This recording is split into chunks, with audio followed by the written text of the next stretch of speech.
The ideas expressed in the following presentations are those of the speakers and do not necessarily reflect the views of ACI or its committees.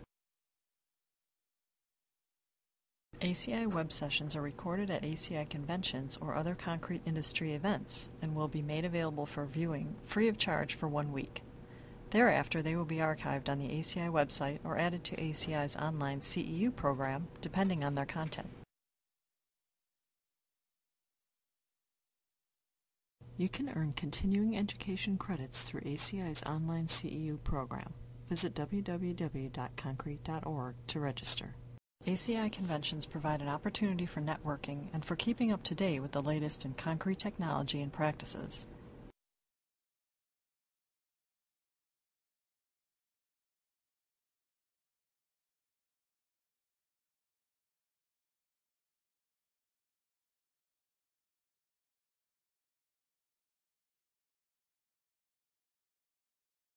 And at this time, I would like to introduce Dr. Rasheed, who's an associate professor with Kansas State University, and his presentation is the assessment of concrete T-beams strengthened with enlarged reinforced sections. Thank you, Kimberly, for the introduction. This presentation will bring in perspective the assessment, the testing and assessment of concrete T-beams strengthened with section enlargement. It's quite a nice approach to strengthening. As we will see, I would like to introduce my co-author, Dr. Tarek El-Kardaji, who is the Vice President of Structural Technologies, the Strengthening Division of Structural Technologies. Okay, the objectives of the study is to strengthen T-beams by reinforced section enlargement of the Ducon system. And this is a wire mesh, as we will see in the next slides. It's a wire mesh that is 1/2 inch by 1/2 inch, and the diameter of the wire is 1 millimeter. And it's going to be nailed down and fastened to the webs and the bottom of the concrete T-beam. And then we're going to test the T-beams for shear behavior, and that's the focus, because these T-beams do very well in flexure.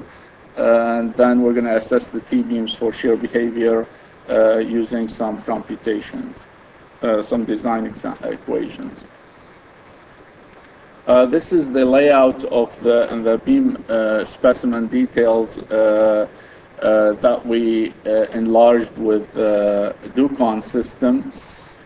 Basically, we had 2 beams that were tested in addition to the control beam under this program, and these 2 beams are shown at the bottom here with a 3/4 of an inch enlargement for one of them, which is called the BS2D Ducon.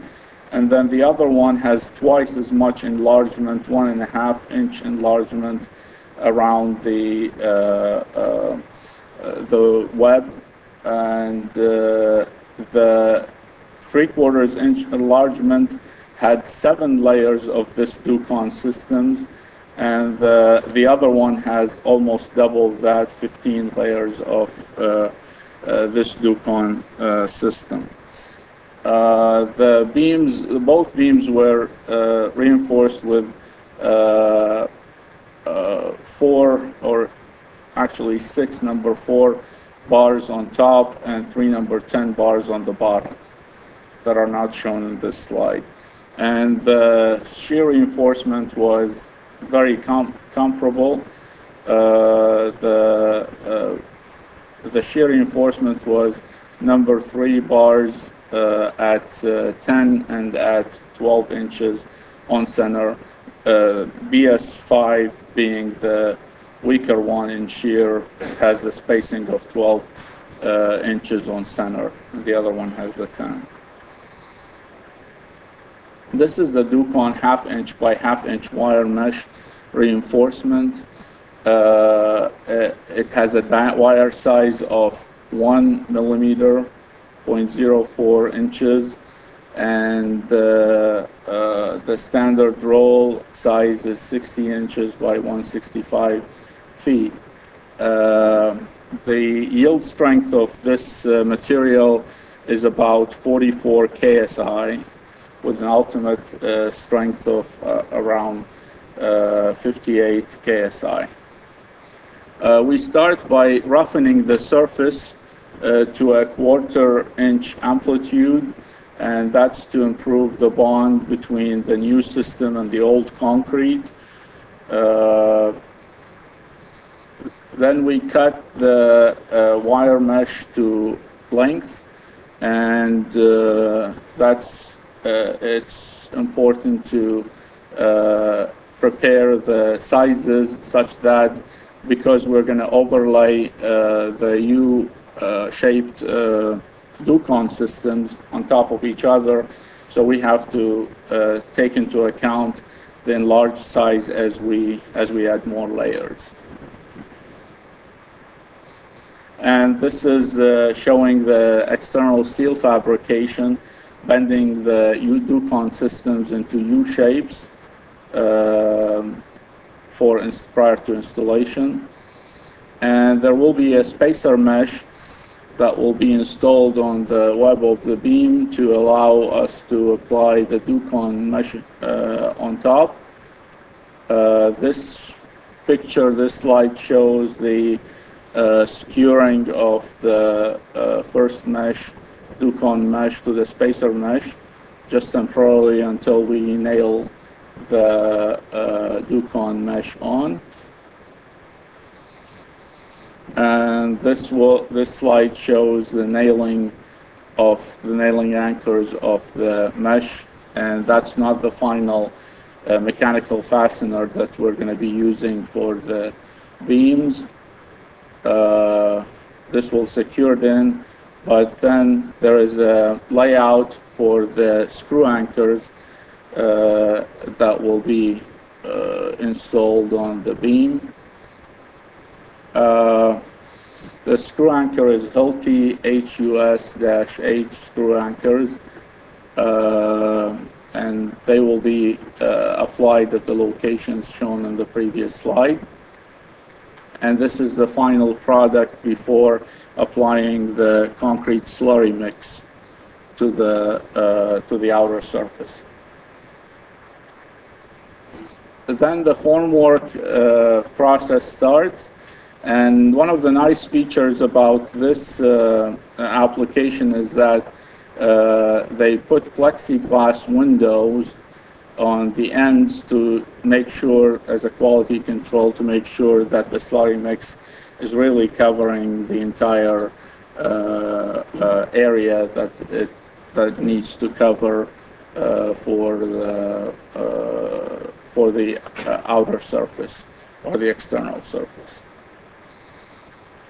This is the installation of the side formwork panels, and this is the securing of the formwork to the concrete T-flanges. And then after that, there will be the bottom formwork that will be secured in place before pumping the concrete slurry mix into the formwork.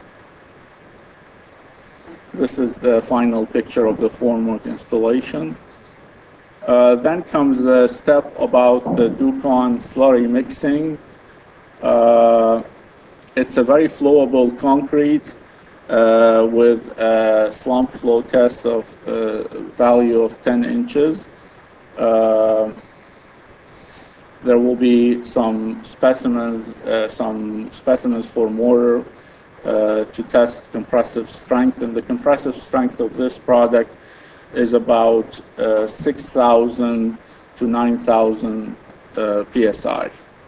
It's a lot stronger than the original concrete in the beam, which is around 5,000 psi. This is the slurry pumping into the forms, and this picture shows the concrete or the mortar flowing into a position, filling out the gap in between the formwork and the beam.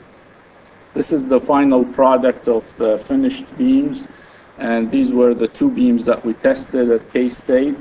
These are BS2-D beam, which has a 3/4 of an inch thickness for the enlargement, and the other one, which is the BS5-D beam, which has a 1.5 inch enlargement with 15 layers of the Ducon system. Then we come to the testing portion of the study. The control specimen was tested at NC State as part of a different project, and it was a twin beam to those which were strengthened with the Ducon system. And it showed shear failure. Actually, the layout is shown in the next slide. There is a 10.5 feet span, and the spreader beam is at 4 feet. So leaving a short shear span on both sides and inducing a shear failure in the beam. The beam produced a capacity of 100 kips, about 100 kips. It's 97.6 kips, and it behaved fairly linearly all the way to failure, because the failure was sudden and it was a shear type of failure. At K-State, we tested those two beams, and as you can see, this beam, which is BS5-D, had a 1.5 inch thickness, and it reached 202 kips here. It's not the failure load. The failure load was at 216. This shot was taken right slightly before the ultimate failure, but we had the same test setup as the one that was done at NC State, and we noticed that the beam failure was a shear failure. The shear crack has gone through the entire web and the flange, but then the outer enlargement, section enlargement, was thick enough to not to be able to penetrate, to have the shear crack penetrate that and fracture or yield, I should say, yield the Ducon system, the 15 layers of the Ducon system. So as a compromise, the failure mode was a debonding of the section enlargement and slipping it down. This is another picture that shows the shear crack through the flange. And this is the corner of the Ducon system after we tried to expose some of the Ducon wire mesh to see whether it has suffered any damage or not. This is the curve that shows the response in comparison with the control beam, and you see a huge benefit for using the Ducon system. The ultimate capacity is more than doubled, and the behavior is a lot more ductile than the behavior of the original beam, even though it failed in shear. This is the load versus average mid-span compression strain, and as you can see, the failure happened at 0.01 strain, so it was far away from crushing, far away from flexural failure. And this slide shows the load versus the average side LVDT strain. So we mounted an LVDT on the tension side to measure an average strain, tensile strain, so that we can do section analysis for the beam. And using the two slides before, the two curves from the slides before this one, we were able to trace the neutral axis variation across the entire loading history.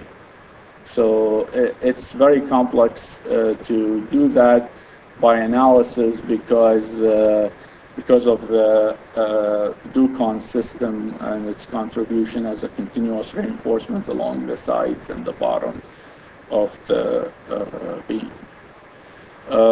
This is a video showing the break.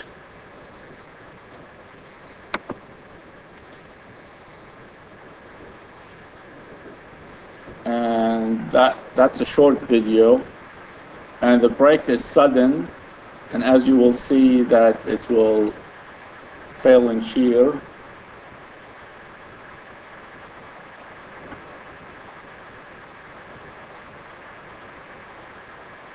That's the failure. It's very brittle and sudden, but a huge capacity improvement. Next, we tested BS2-D at K-State, and this was a success because the failure load was 187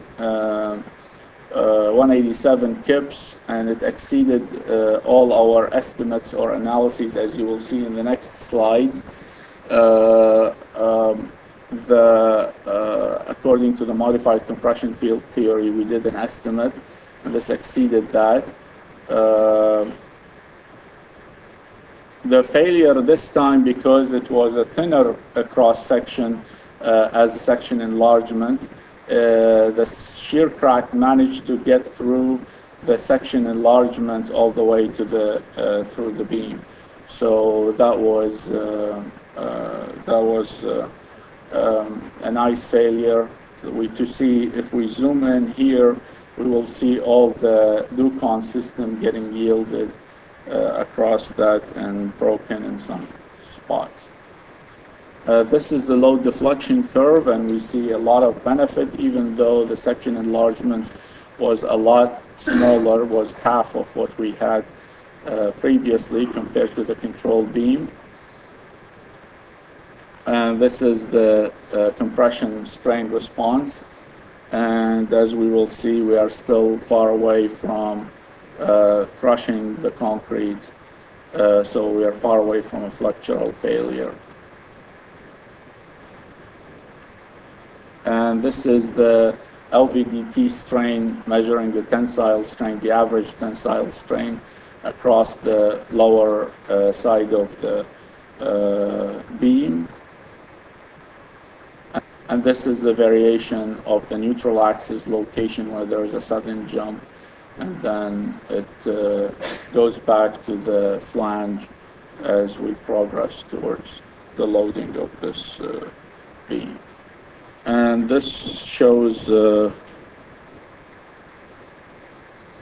break of the beam.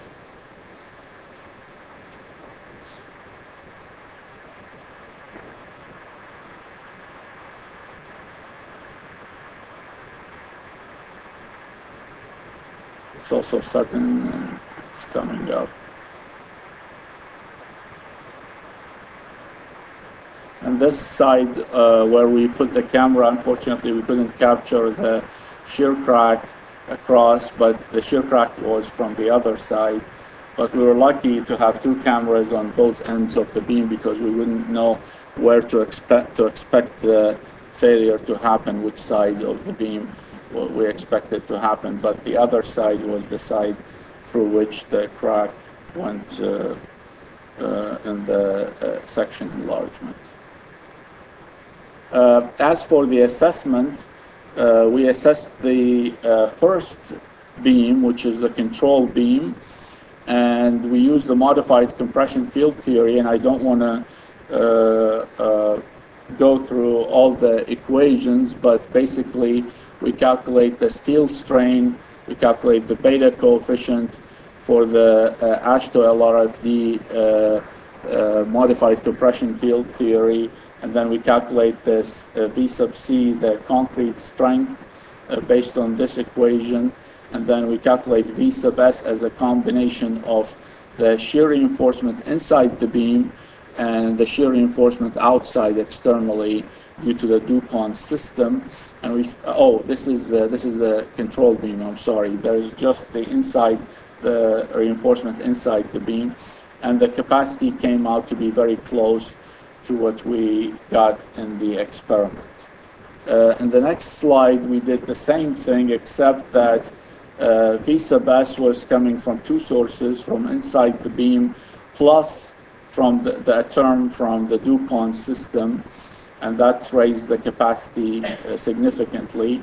And we got 213.6 compared to 216.6, which was the failure load of the beam. So that was a very good correspondence. And then the last one, which is BS2-D, is the one where we got the crack to go through the section enlargement, and the calculations showed that it was supposed to fail at 150 kips when it failed at 187.6 kips. So the theory fell a little short of estimating the actual failure load of this beam.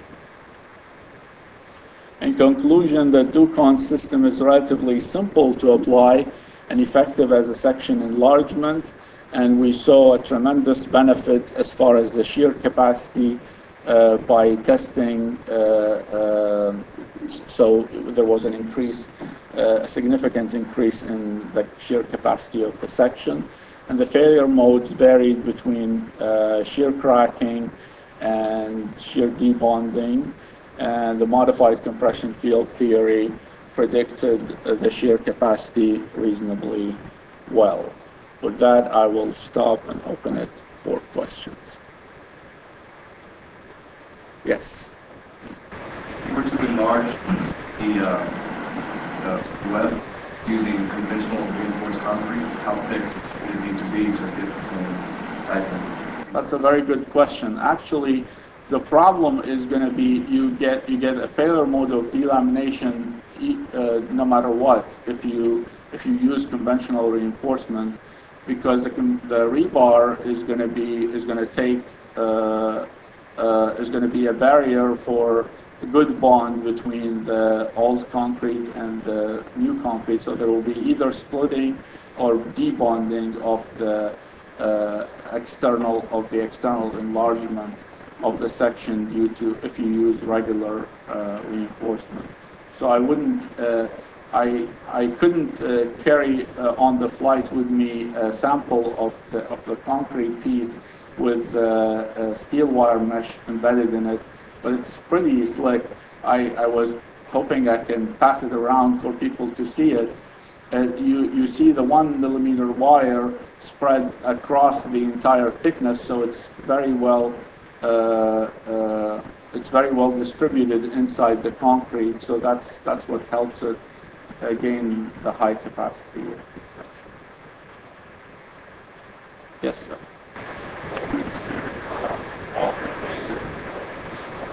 Catching it to increase the elimination resistance? We actually, this was the first test. Yes, that's a very good question. So are you referring to through bolts or? That's correct, the Hilti screws. So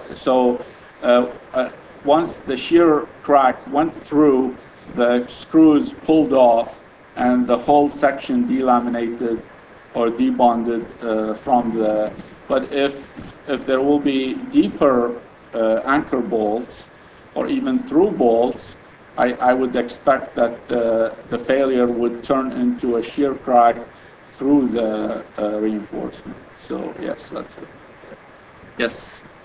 Do you have any idea if our teams use this building, how much would be the difference with the results better? No, it's less actually. Yes, this is what we are considering to test next, which is FRP instead of the Ducon system. But because of the fact that you don't have that ductility that you have that you have in the steel, you're not gonna get as much capacity. In this case, it's a shear failure, so the shear failure is going to be sudden also. But the fact that GFRP is more competitive product compared to the Ducon system. And the GFRP has a low modulus, high strength, but low modulus. I would expect that it's going to give less capacity than the steel Ducon system. One of the applications of this system is for blast resistance, and it gives a lot of ductility. It's outside the scope of this talk, but it has been tested for that. And the FRP system may not have the same ductility for that application as well. Thank you.